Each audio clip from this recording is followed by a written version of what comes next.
পুলিচৰ মাইণ্ডছেটত আছে যে দুখীয়া মানুহৰ কাৰণে আইন নাই, দুখীয়া মানুহক গালিগালাজ কৰিব পাৰি।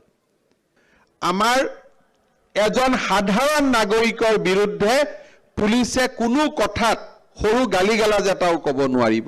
শ্ৰম কৰা মানুহ, কষ্ট কৰা মানুহ দেখিলে অফিচাৰৰ পৰা পুলিচলৈকে সকলোৱে শ্ৰম কৰা মানুহক সন্মান জনাব শিকিব লাগে। কাৰণ এই শ্ৰম কৰা মানুহবিলাকৰ কাৰণেই আমাৰ সমাজ চলি আছে।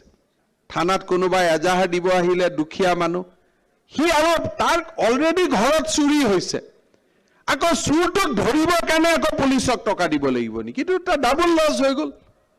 চুৰেও নিলে, পুলিচেও নিলে, এইটো তাৰ কি থাকিলেগৈ? সেইটোতো হ'ব নোৱাৰে। দুটা লছ হৈ গ'ল। যোৱাকালি এইকেইদিন মই মুখ্যমন্ত্ৰী হোৱাৰ পৰা লক্ষ্য কৰি আছো যে মোৰে যেতিয়া গাড়ীখন যায়, আগত যদি কিবা এখন ৰিক্সা পৰে, ঠেলা পৰে, বাইক পৰে, পুলিচজনে চিধাই লাঠিটো উলিয়াই লয়।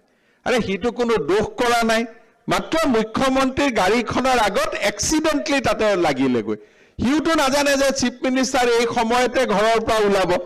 গতিকে আমাৰ থানাৰ যিবিলাক SI থাকে, আমাৰ থানাৰ যিবিলাক ট্ৰেফিক থাকে, তেওঁলোকে লাঠি লৈ লৈ মানুহবিলাকক ৰাস্তাৰ পৰা গুচাই দিয়ে। আৰে বাবা, মুখ্যমন্ত্ৰী 2 মিনিট ৰখি যাব, থানাৰ মানুহে ৰিক্সাৱালাজনক কিয় মাৰিব? সিটো কষ্ট কৰিহে উপাৰ্জন কৰি আছে, তাৰ গাতটো সিটো অপৰাধী নহয়। অৰ্থাৎ নিৰীহ মানুহৰ আগত লাঠিটো ওলাই লোৱাৰ যিটো স্বভাৱ, সেই স্বভাৱটো লাহে লাহে লাহে লাহে আমি কমাই দিব লাগিব।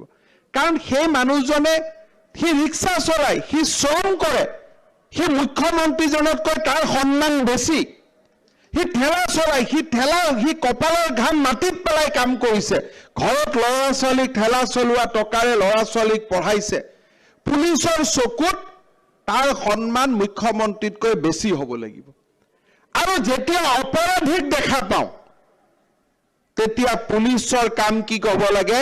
কৃষ্ণই যেনেকে সুদৰ্শন চক্ৰ তুৰত এৰি দিয়ে, তেনেকে সুদৰ্শন চক্ৰ ওলাই যাব লাগে। তাত কোনো বাধা দিয়াৰ কোনো কথা নাই। অৰ্থাৎ নিৰীহজনৰ লগত আৰু অপৰাধীৰ লগত যি কৰিব লাগে তাকে কৰিব লাগে। আইনৰ মাজত থাকি যেনেকে যি কৰিব লাগে চব কৰিব লাগে। অপৰাধীৰ লগত আমাক 0 টলাৰেঞ্চ। মানে পুলিচৰ মাইণ্ডছেটত আছে যে দুখীয়া মানুহৰ কাৰণে আইন নাই, দুখীয়া মানুহক গালিগালাজ কৰিব পাৰি। কিন্তু শ্ৰম কৰা মানুহ, কষ্ট কৰা মানুহ দেখিলে অফিচাৰৰ পৰা পুলিচলৈকে সকলোৱে শ্ৰম কৰা মানুহক সন্মান জনাব শিকিব লাগে। কাৰণ এই শ্ৰম কৰা মানুহবিলাকৰ কাৰণেই আমাৰ সমাজ চলি আছে। সেইকাৰণে আমাৰ গোটেই কথাটো হ'ব লাগে যে যেতিয়াই দুখীয়া মানুহজন আমাৰ ওচৰত আহে, হি শুড ফিল দেট মোক মুখ্যমন্ত্ৰীৰ দৰে সন্মানেৰে সৈতে মোৰ কামটো হৈ গৈছে।